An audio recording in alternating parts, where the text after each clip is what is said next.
नमस्कार मंडळी.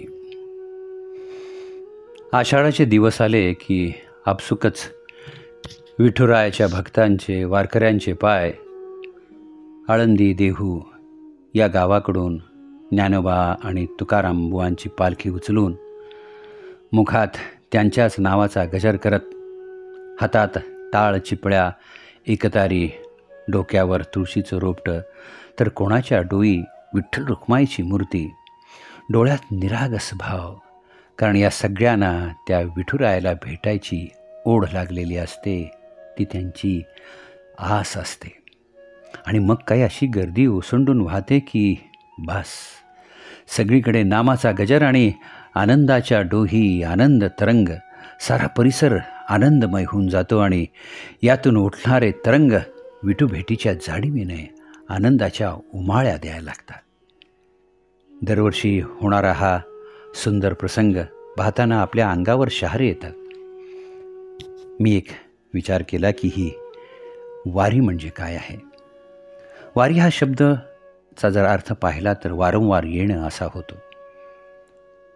मला इथं दुर्गा भवानीची किंवा दुर्गेची आरती आहे जी ऐकली जाते किंवा म्हणली जाते ती आठवली. कारण या आरतीमध्ये भक्त म्हणतो की वारी वारी जन्म मरणाते वारी, हरी पडलो आता संकट निवारी.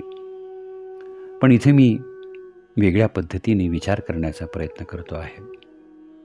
जन्ममरणाची वारी कशाला नाही म्हणायची. कारण वारी केवळ विठुरायाकडे नेणारी 700 वर्षांपूर्वीची परंपरा नाही, ती आहे आपल्या जन्ममरणाची. कारण ती असणं हाच तर संसाराच्या या जगन्नेत्याने केलेला नियम आहे, केलेली वारी आहे. वारी म्हणजे नित्यता. मग असं म्हणत असताना आपण मात्र या जन्ममरणाच्या फेऱ्यातून मुक्ती दे किंवा त्यांनी ती द्यावी अशी प्रार्थना का करावी. मला आश्चर्य वाटतं. कारण भगवंतानी अनेक लक्ष योनी निर्माण केल्या आणि प्रत्येक जीवात्म्याला त्या योनीत पाठवून त्याला हा जन्ममरणाच्या वारीचा परिपाठ दिला. कारण भगवंतानी ही प्रक्रिया थांबवलेली नाही. अजूनही लक्षावधी प्राणी, पक्षी, जल, अचल, स्थिर, चर, मानव, प्राणी सगळेच निर्माण होतात, मरतात आणि पुन्हा जन्माला येतात. सांगायचं तात्पर्य असं आहे, 28 युग जर स्वतः पांडुरंग विटेवर भक्तांची वाट पाहत उभा आहे, तर मग त्या भक्तांनी त्याच्या दर्शनाची आस सोडून तो ता कायमसाठी माझा स्वीकार कर अशी धारणा का करावी असं मला वाटतं. भगवंतानी निर्मिलेल्या या सुंदर जगात भगवंताला सुद्धा मानवरूपात येण्याची आस लागते. आपल्या भक्तांमध्ये त्यांच्यातलाच एक होऊन जगावं आणि भक्तीचा आनंद घ्यावा असं त्याला वाटत असतं.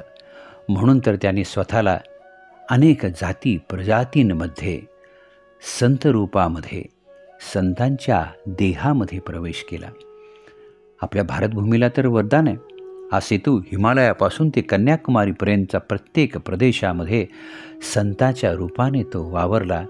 मग तो महाराष्ट्र असू दे, कर्नाटक असू दे, नाहीतर बंगाल असू दे, नाहीतर हिमालय असू दे, सगळीकडे या भगवंतानी संत रूपात त्याच्या पावलाने ही भूमी पादाक्रांत केलेली आहे.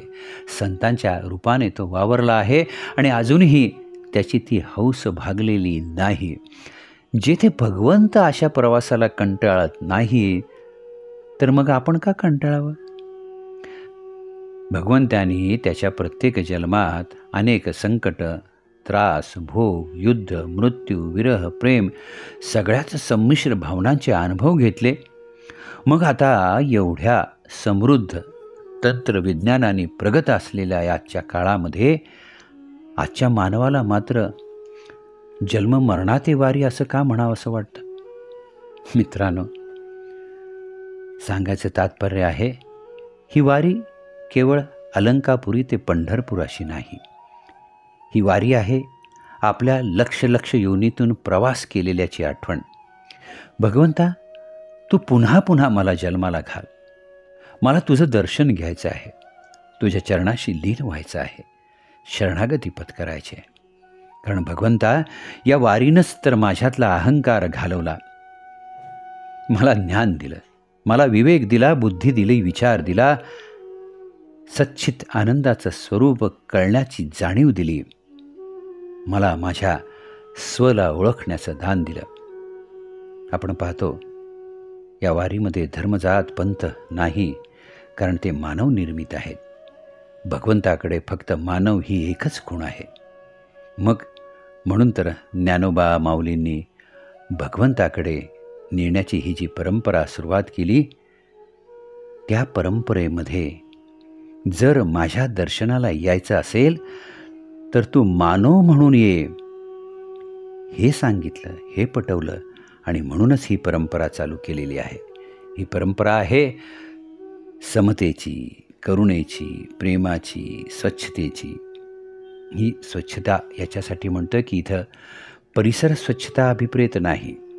परिसर स्वच्छता तर करायची आहेच, पण प्रत्येकाच्या मनात, हृदयात, अंतःकरणात असलेल्या त्या हृदयरूपी गाभाऱ्याला देखील स्वच्छ ठेवायचं आहे. आणि ते स्वच्छ ठेवायचं आहे त्या विठुरायाच्या नामाने. आपल्या देहरूपी गाभाऱ्यात त्याचेच समचरण आहेत आणि त्या समचरणांची दृष्ट व्हावी, त्या समचरणांची भेट घडावी, हाच तर आहे या वारीचा उद्देश आहे. मित्रांनो, देहरूपी अलंकापुरीला म्हणजेच कोणत्याही कुविचारांचा, वाईट कृत्यांचा, विषय वासनेचा कलंक लागलेला नसतो. अशी अलंकापुरी जेव्हा निवृत्ती पत्करून ज्ञानाच्या साह्यानं मुक्तीच्या सोपानाकडे घेऊन जाणारी पाऊलवाट दाखवते, तिथे सुरू होते वारी. आणि मग तेथेच तो सगळ्यांचा एक नाथ बसलेला आहे. अरे बाळांनो, संसार माझा आहे. तुम्हाला तुमच्या आवडीनुसार खेळायला, रमायला पाठवलं खरं, पण खेळता खेळता खेळता निवृत्ती जर पत्करली नाहीस तर माझं ज्ञान तुला होणार नाही. माझं ज्ञान म्हणजे मी आहे ही तुला सत्यता पटणार नाही. आणि ही जेव्हा सत्यता पटते तेव्हाच कळतं की हाच खरा मुक्तीकडे नेणारा सोपान आहे. म्हणून तुला चालायचं आहे, न थकता न कंटाळता.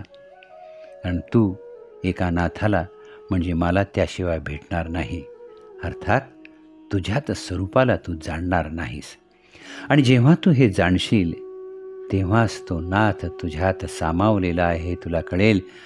आणि मग तूच म्हणशील मला की फक्त तू का राम, मी सुद्धा रामच आहे. येथे भेट आहे जीवाशिवाची, येथे भेट आहे त्या विटेवर उभ्या असलेल्या हरीची.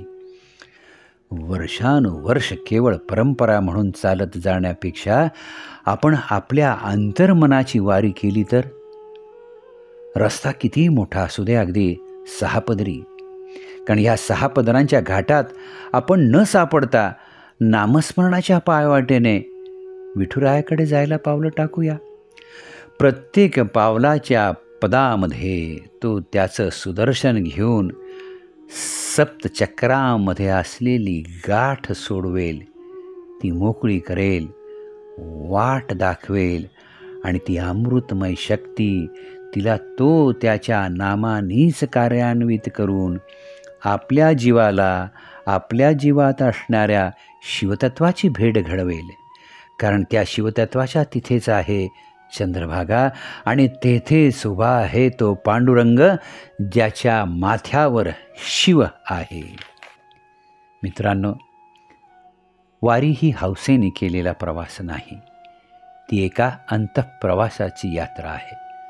संतांच्या पावलावर पाऊल ठेवून चालणं, स्वतःचा अहंकार मोडून टाकणं, सगळ्यांशी प्रेमाने वागणं, समतेने पाहणं, बोलणं आणि आचरण ठेवणं आणि सरते शेवटी त्या परब्रह्माशी, परमतत्वाशी एकता साधणं, ही आहे ती अंतर्मनाची यात्रा.